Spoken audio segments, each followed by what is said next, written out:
akan masuk kepada abstrak kajian ini. Kajian ini tentang kejadian sains hayat dari segi perspektif Islam dan sains moden. Objektif kajian ini dilaksanakan adalah untuk mengkaji kejadian manusia, mengenal pasti kejadian haiwan serta menjelaskan kepentingan kejadian tumbuh-tumbuhan menurut Al-Quran dan sains moden. Dalam kajian ini, kami telah menyatakan ayat-ayat Al-Quran yang menyebut tentang kejadian sains hayat yang berlaku, terutamanya proses kejadian manusia, haiwan dan tumbuh-tumbuhan. Kajian ini dimulakan dengan kajian terhadap bahan-bahan dan maklumat yang diperoleh daripada buku-buku bagi mendapatkan maklumat berkenaan dengan kejadian sains hayat dari perspektif Islam dan sains. Oleh itu, berdasarkan kajian ini dapat disimpulkan bahawa kita perlu mensyukuri dengan semua ciptaan Allah supaya dapat dihayati bersama. Seterusnya kita akan pergi kepada pengenalan. Ilmu sains terdiri daripada pelbagai bidang. Antara bidang utama dalam sains ialah sains hayat. Ilmu sains hayat ini pada asalnya merangkumi pelbagai bidang yang luas.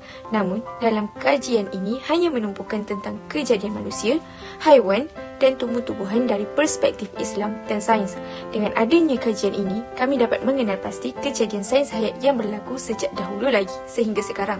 Persoalannya, bagaimanakah terciptanya manusia, tumbuh-tumbuhan dan haiwan dalam konteks Islam dan sains? Seterusnya, kita pergi kepada objektif kajian. Objektif kajian yang pertama bagi kumpulan kami adalah mengkaji kejadian manusia dari perspektif Al-Quran dan sains moden. Seterusnya, objektif kajian yang kedua pula adalah mengenal pasti kejadian haiwan menurut Al-Quran dan sains. Seterusnya, objektif ketiga adalah menjelaskan kepentingan kejadian tumbuh-tumbuhan dari segi Al-Quran dan sains. Proses kejadian manusia menurut sains dan daripada segi perspektif Islam ni tidak jauh berbeza kerana kedua-duanya mengatakan bahawa manusia dicipta daripada nutfah ataupun air mani lelaki. Tetapi proses penciptaan Nabi Adam AS agak berbeza dengan manusia selepasnya, dan perkara ini diceritakan dalam surah Al-Mu'minun ayat 12 hingga ayat 14. Ayat ini bermaksud, dan sesungguhnya kami telah menciptakan manusia dari pati yang berasal dari tanah. Kemudian kami menjadikannya air mani yang disimpan dalam tempat yang kukuh. Kemudian kami jadikan air mani itu segumpal darah beku. Lalu segumpal darah beku itu kami jadikan segumpal daging. Kemudian kami ciptakan daging itu menjadi beberapa tulang. Lalu tulang itu kami bungkus dengan daging. Kemudian kami jadikannya makhluk yang berbentuk lain. Maha suci Allah, pencipta yang paling baik. Dalam ayat tersebut menceritakan secara terperinci tentang proses kejadian manusia. Daripada awalnya, manusia berasal daripada nutfah, iaitu air mani lelaki. Pada peringkat awal akan berlakulah persenyawaan antara benih lelaki dan benih wanita. Kemudian daripada nutfah tersebut, ia berubah menjadi alaqah, iaitu segumpal darah. Dan segumpal darah ini akan melekat di dinding rahim yang kuat. Dan nama saintifik bagi proses ini adalah zigot. Kemudian daripada alaqah, ia akan berubah menjadi mudghah, iaitu seketul daging. Dan nama saintifik bagi proses ini adalah embrio. Kemudian daripada mudghah tersebut, ia akan berubah menjadi izam dan lahma. Pada peringkat ini, terbentuklah tulang belulang yang membentuk otot. Dan pada ketika ini juga, darah mula mengalir dengan banyak dan membentuk sistem pernafasan. Nama saintifik bagi proses ini ialah embrio. Peringkat seterusnya ialah peringkat khalqan akhar. Pada peringkat ini berlakulah penyempurnaan bentuk manusia dan organ-organ seperti hati, usus, jantung mula tercipta. Selepas itu berlakulah proses peniupan roh, dan proses peniupan roh ini tidak dapat dikaji oleh mana-mana saintis kerana perkara ini merupakan rahsia daripada Allah SWT. Namun ada juga ulama berpendapat bahawa peniupan roh ini berlaku 120 hari selepas lahir di dalam kandungan. Selepas proses peniupan roh, terakhirlah seorang bayi. Kejadian manusia dari segi sains juga merangkumi persenyawaan antara lelaki dan perempuan, zigot, embrio fetus dan juga bayi yang sudah diterangkan oleh pembentang pertama. Namun dari segi sains terdapat beberapa pandangan barat mengenai kejadian manusia, iaitu teori evolusi yang dikembangkan oleh Charles Darwin dan beberapa saintis barat. Teori ini diperkenalkan memudahkan dan menggunakan istilah-istilah tertentu bagi kejadian manusia seperti Homo erectus, Homo habilis dan Homo sapiens. Saintis barat menganggap majikan daripada mawas atau pemberut kerana kita punya fizikal seperti mawas atau pemberut, iaitu dua tangan, dua kaki, cara kita makan. Mereka mengatakan bahawa manusia ini adalah daripada mawas.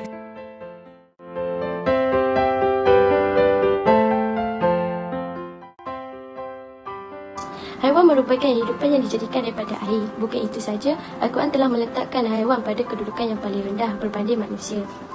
Serta Al-Quran telah menegaskan bahawa setiap manusia perlu memperlakukan haiwan dengan rasa belas kasihan dan tidak maknanya mereka. Terdapat satu surah di dalam Al-Quran iaitu surah An-Nahl ayat 68 berfirman, Dia telah menciptakan kuda, bagai dan kereta untuk ditunggangi dan menjadi perhiasan. Allah menciptakan apa yang tidak kamu ketahui.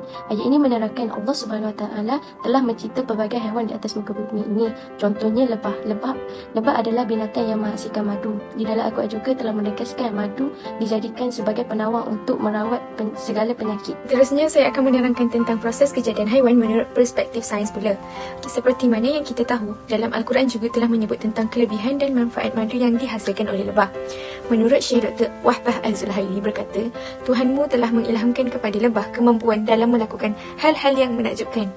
Madu yang berasal dari sari bunga ini menjadi ubat dan penawar untuk pelbagai jenis penyakit dari kecil sehingga besar, seperti demam, batuk, gastrik, kencing manis, radang paru-paru dan radang otak.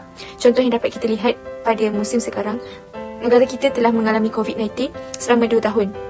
Jadi, ramai umat manusia yang telah menggunakan madu sebagai penawar dan ubat untuk menyembuhkan diri mereka daripada virus corona COVID-19 tersebut. Bukan itu sahaja, madu sebagai ubat penyembuh penyakit ini telah dibuktikan secara ilmiah oleh para pakar perubatan. Pakar perubatan masa kini telah menganggap bahawa madu adalah salah satu penawar yang penting seiring dengan kemajuan ilmu perubatan kini. Kandungan glukos yang terdapat dalam madu ini lebih berkhasiat dan banyak berbanding makanan lain. Dalam bidang perubatan sekarang, madu boleh diberi melalui mulut, suntikan sama ada bawah kulit dan urat leher, dan juga diberi melalui makanan. Pada zaman Nabi dulu kala, madu ini telah digunakan untuk merawat cirit-pirit. Ibnu Sina juga telah mengambil madu sepanjang hidupnya untuk awet muda dan berumur panjang. Ibnu Sina juga berpendapat bahawa madu ini boleh menyembuhkan penyakit daripada penyakit yang ringan sehingga penyakit yang berat. Contohnya, tekanan darah tinggi dan sakit jantung. Jelaslah bahawa madu ini telah memberi banyak manfaat kepada manusia.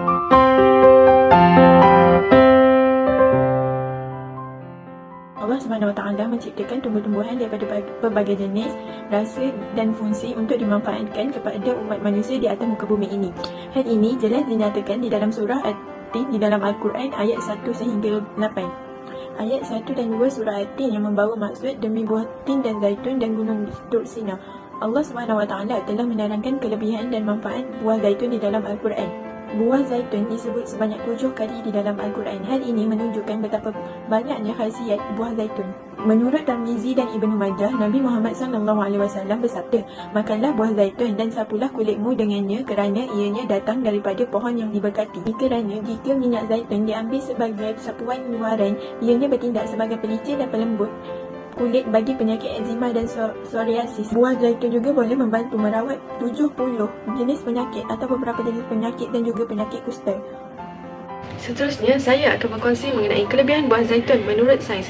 Pertama, pokok buah zaitun tumbuh melalui cambahan biji benih. Kedua, buah zaitun mempunyai nilai tinggi dalam bidang perubatan. Sebagai contoh, dapat mengurangkan risiko penyakit jantung. Di dalam buah zaitun mengandungi sejenis bahan yang bernama penol. Penol mempunyai kadar antioksidan yang tinggi bagi mengurangkan proses radang dan proses pembekuan darah berlaku di bahagian jantung manusia. Selain itu, buah zaitun juga mempunyai kandungan kalsium yang dapat membantu pertumbuhan dan kekuatan tulang manusia. Rumusan yang dapat dibuat daripada kajian kumpulan kami adalah kajian ini bertujuan untuk mengkaji dan mengenal pasti proses kejadian sains hayat dari segi Al-Quran dan sains. Dalam kajian ini menerangkan bagaimana kejadian manusia, haiwan dan tumbuh-tumbuhan menurut Al-Quran dan sains. Daripada kajian ini dapat disimpulkan bahawa manusia diciptakan untuk menjadi khalifah di muka bumi. Haiwan pula adalah untuk menjadi sumber makanan kepada manusia, manakala tumbuh-tumbuhan memberi sumber oksigen kepada semua kehidupan di atas muka bumi. Semua yang diciptakan oleh Allah Subhanahu Wa Taala mempunyai fungsi dan kelebihan yang dapat memberi manfaat kepada alam semesta. Oleh itu, sebagai manusia, kita perlulah mensyukuri semua nikmat yang digunakan oleh Allah Subhanahu Wa Taala.